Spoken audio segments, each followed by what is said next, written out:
আসসালামু আলাইকুম। আমন্ত্রণ মাই টিভি সংবাদে। দর্শক পুরো সংবাদ জুড়ে আপনাদের সাথে আছি আমি ফৌজিয়া রওশন।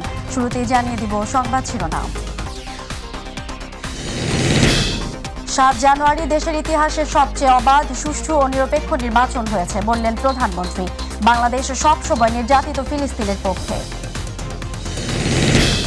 তীব্র তাপদাহের পর চট্টগ্রামে স্বস্তির বৃষ্টি। কক্সবাজার ও সিলেটের ওপর দিয়ে ৬০ কিলোমিটার বেগে ঝড়ের পূর্বাভাস। অনির্দিষ্টকালের জন্য কুমিল্লা বিশ্ববিদ্যালয় ও আবাসিক হল বন্ধের সিদ্ধান্ত মানছে না অনেক শিক্ষার্থী। প্রতিবাদে মানববন্ধন। এবং হবিগঞ্জের মাধবপুরে ট্রাক প্রাইভেট কার মুখোমুখি সংঘর্ষে একই পরিবারের ৪ জন সহ ৫ জন নিহত।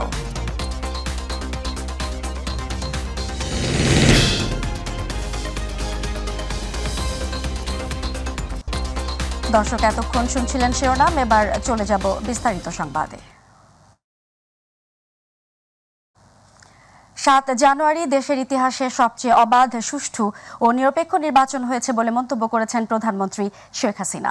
তিনি বলেন, আওয়ামী লীগ দেশের মানুষের জন্য কাজ করে বলেও সব বাধা ও ষড়যন্ত্র পাশ কাটিয়ে মানুষকে নিয়ে উন্নতির দিকে এগিয়ে যাচ্ছে সরকার। সকালে গণভবনে থাইল্যান্ড সফর নিয়ে সংবাদ সম্মেলনে তিনি এসব কথা বলেন। ফিলিস্তিনে চলমান গণহত্যা অমানবিক উল্লেখ করে প্রধানমন্ত্রী বলেন, বাংলাদেশ ফিলিস্তিনের পক্ষে আছে। থাইল্যান্ড সফরের ফলে দুদেশের মধ্যে সম্পর্ক আরও নতুন উচ্চতায় পৌঁছেছে বলেও জানান প্রধানমন্ত্রী শেখ হাসিনা।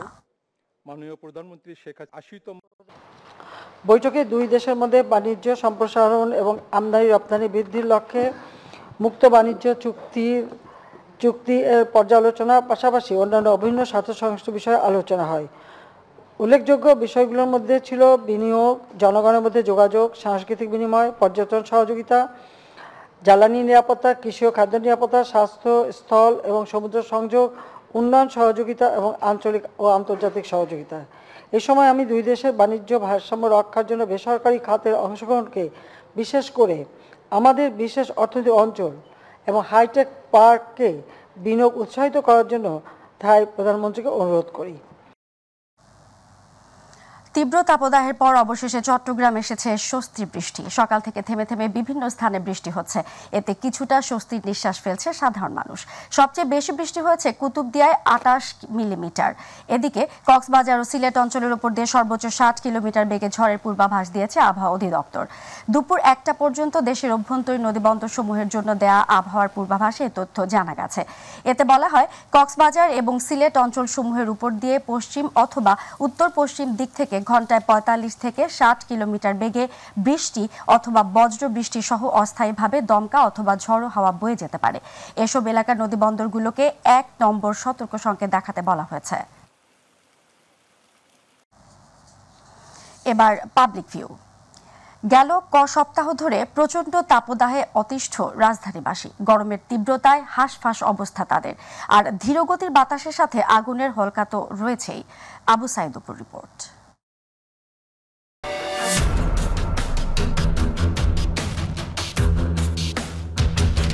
প্রিয় দর্শক, আমন্ত্রণ এবং স্বাগত জানাচ্ছি মাই টিভির সাপ্তাহিক বিশেষ আয়োজন পাবলিক ভিউয়ে। আর বরাবর মতো আপনাদের সাথে আছি আমি আবু সৈয়দ অপু।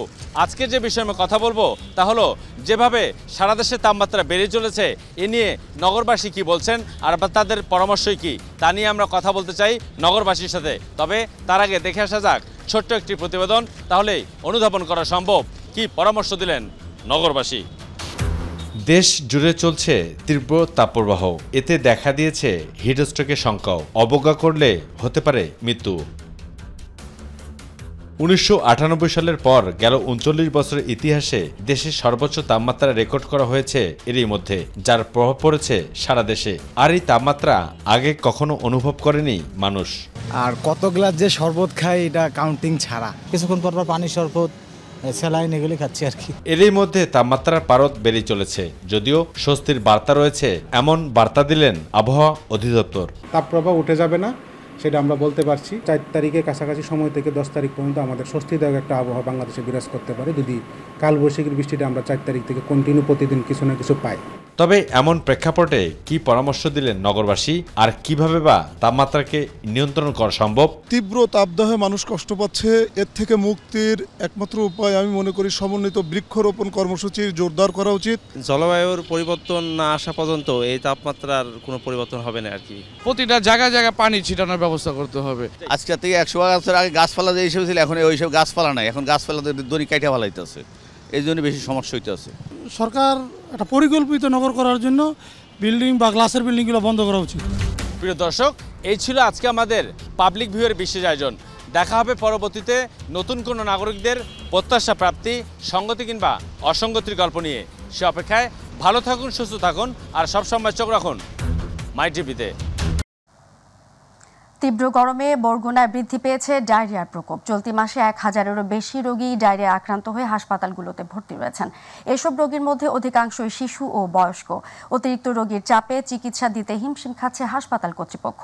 বরগুনার প্রতিনিধি শফিকুল ইসলাম স্বপনের রিপোর্ট, জানাচ্ছেন ইলিয়াস কমল। তীব্র তাপদাহে গত 7 দিনেই ডায়রিয়া আক্রান্ত হয়ে বরগুনা জেনারেল হাসপাতালে ভর্তি হয়েছেন প্রায় 400 রোগী। হঠাৎই ডায়রিয়া আক্রান্তের সংখ্যা বেড়ে যাওয়ায় হাসপাতালে শয্যা সংকট দেখা দিয়েছে। বাধ্য হয়ে হাসপাতালের মেঝেতে বিছানা পেতে চিকিৎসা নিচ্ছেন রোগীরা। অতিরিক্ত রোগী ভর্তি হওয়ায় হাসপাতালে নিত্য প্রয়োজনীয় ওষুধের সংকট দেখা দিয়েছে। আইভি স্যালাইন ছাড়া অন্য ওষুধপত্র বাইরে থেকে কিনতে হচ্ছে বলে জানান রোগীরা।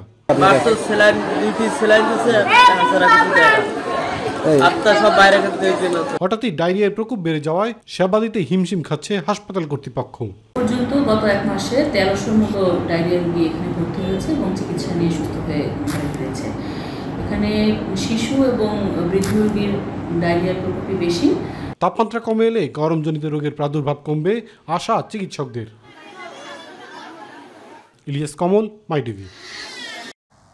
কুমিল্লা বিশ্ববিদ্যালয়ে বহিরাগত অছাত্র ও হত্যা মামলার আসামি কর্তৃক শিক্ষকদের উপর হামলার প্রতিবাদে মানববন্ধন করেছে লোক প্রশাসন বিভাগ ও প্রত্নতাত্ত্বিক বিভাগের শিক্ষার্থী সহ বিভিন্ন বিভাগের শিক্ষার্থীরা। আজ বেলা 11টায় বিশ্ববিদ্যালয়ের গোল চত্বরে মানববন্ধন কর্মসূচি পালন করা হয়। মানববন্ধনে শিক্ষকের উপর হামলার প্রতিবাদ জানিয়ে হামলাকারীদের দৃষ্টান্তমূলক শাস্তির দাবি জানান।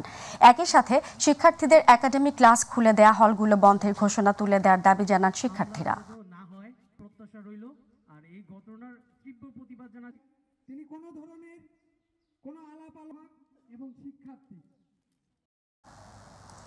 দর্শক, কুমিল্লা বিশ্ববিদ্যালয় থেকে এই মুহূর্তে আরও তথ্য জানাচ্ছেন প্রতিনিধি আবু মুসা।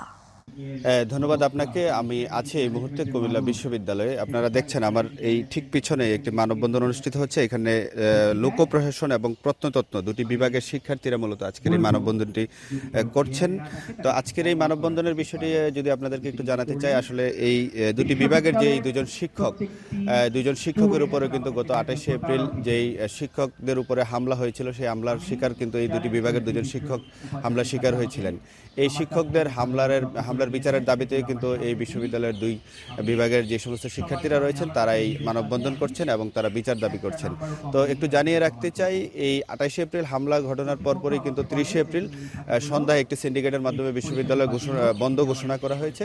তো এখানকার যে সাধারণ শিক্ষার্থীরা রয়েছেন তারা কিন্তু গতকালকেও মানববন্ধন কিংবা বিভিন্ন মিছিল করেছেন। আজকেও কিন্তু যেই মানববন্ধনে মিছিল করছেন তারা কিন্তু বলছেন বিশ্ববিদ্যালয়ে যে বন্ধের সিদ্ধান্ত তারা মানছেন না। অচিরেই যেন তাদের ক্লাস পরীক্ষা খুলে দেওয়া হয় এবং বিশ্ববিদ্যালয়ের জন্য খুলে দেওয়া হয়, বিশ্ববিদ্যালয়ে যেন স্বাভাবিকভাবে শিক্ষা কার্যক্রম পরিচালিত হয় এবং শিক্ষার্থীরা যেন তাদের স্বাভাবিক শিক্ষা জীবন ফিরে পায়, সেটির দাবিতে কিন্তু তারা আজকের এই মানববন্ধন থেকে দাবি তুলছেন। তো এই ছিল কুমিল্লা বিশ্ববিদ্যালয়ের সর্বশেষ অবস্থা। আবু মুসা, আপনাকে ধন্যবাদ। জরুরি স্বাস্থ্য পরীক্ষার জন্য বিএনপি চেয়ারপারসন খালেদা জিয়াকে রাজধানীর এভার কেয়ার হাসপাতালে ভর্তি করা হয়েছে। বুধবার রাত 10টার দিকে তাকে হাসপাতালে ভর্তি করা হয়। খালেদা জিয়ার ব্যক্তিগত চিকিৎসক ডক্টর AZM জাহিদ হোসেন জানান, খালেদা জিয়া বর্তমানে চিকিৎসকদের পর্যবেক্ষণে রয়েছেন। তার বেশ কিছু পরীক্ষা নিরীক্ষা করা হয়েছে। সবশেষ গত 31 মার্চ খালেদা জিয়ার শারীরিক অবস্থার অবনতি হলে তাকে রাজধানীর এভার কেয়ার হাসপাতালে নেওয়া হয়। এরপর তাকে হাসপাতালের CCUতে ভর্তি করা হয়। সেখানেই তার পরীক্ষা নিরীক্ষা ও চিকিৎসা চলে। পরে 2 এপ্রিল বাসায় ফেরেন তিনি।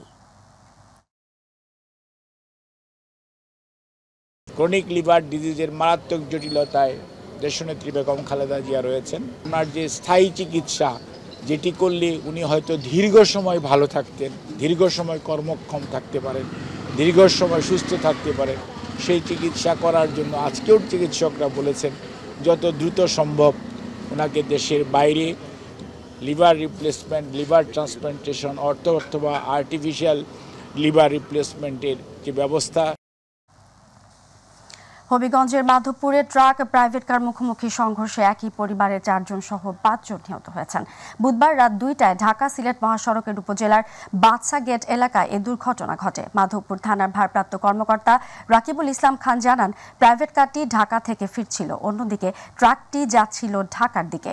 হরিতলায় পৌঁছালে ট্রাক ও প্রাইভেট কারের মুখোমুখি সংঘর্ষ হয়, যাতে দুমড়ে মুচড়ে যায় প্রাইভেট কারটি। 5 যাত্রী সবাই ঘটনাস্থলেই মারা যান। মরদেহগুলো হবিগঞ্জ সদর হাসপাতাল মর্গে রয়েছে। আইনি প্রক্রিয়া শেষে সেগুলো তাদের পরিবারের কাছে হস্তান্তর করা হবে।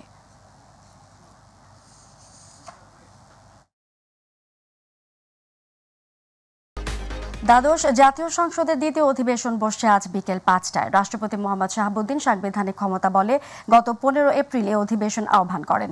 আজ অধিবেশন শুরুর আগে সংসদ ভবনে সংসদের কার্য উপদেষ্টা কমিটির বৈঠক হওয়ার কথা রয়েছে। বৈঠকে আসন্ন অধিবেশনের মেয়াদ নির্ধারণ ছাড়াও আলোচ্যসূচি ও কার্য বিবরণী নিয়ে আলোচনা হবে। অধিবেশনের শুরুতে স্পিকার ডক্টর শিরিন শারমিন চৌধুরী সভাপতিমণ্ডলীর মনোনয়ন দেবেন। এরপর শোক প্রস্তাব উত্থাপিত হবে। ঝিনাইদহ 1 আসনের আওয়ামী লীগ দলীয় সংসদ সদস্য আব্দুল হাই মারা যাওয়ায় রেওয়াজ অনুযায়ী তার ওপর আনা শোক প্রস্তাবের ওপর আলোচনা হবে। এরপর অধিবেশন মুলতবি করা হয়। দর্শক, সংবাদের শেষ প্রান্তে আমরা, তবে যাবার আগে শিরোনামগুলো জানিয়ে দেব আরও একবার। 7 জানুয়ারি দেশের ইতিহাসে সবচেয়ে অবাধ, সুষ্ঠু ও নিরপেক্ষ নির্বাচন হয়েছে বললেন প্রধানমন্ত্রী। বাংলাদেশ সবসময় নির্যাতিত ফিলিস্তিনের পক্ষে।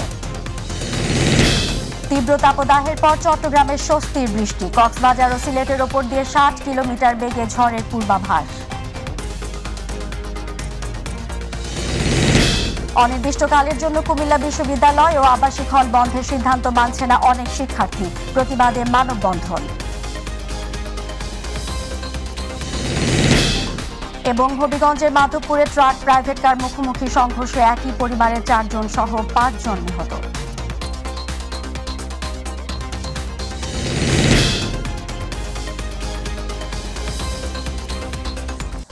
দর্শক, এই ছিল এখনকার সংবাদে। সঙ্গে থাকার জন্য ধন্যবাদ। এছাড়া ইউটিউবে মাই টিভি সংবাদ পেতে ভিজিট করুন youtube/mytvbd news এবং আমাদের সকল অনুষ্ঠান দেখতে ভিজিট করুন youtube/mytvbangla, facebook/mytvbangla। আমাদের পরবর্তী সংবাদ দেখার আমন্ত্রণ জানিয়ে বিদায় নিচ্ছি আমি ফৌজিয়া রওশন। আল্লাহ হাফেজ।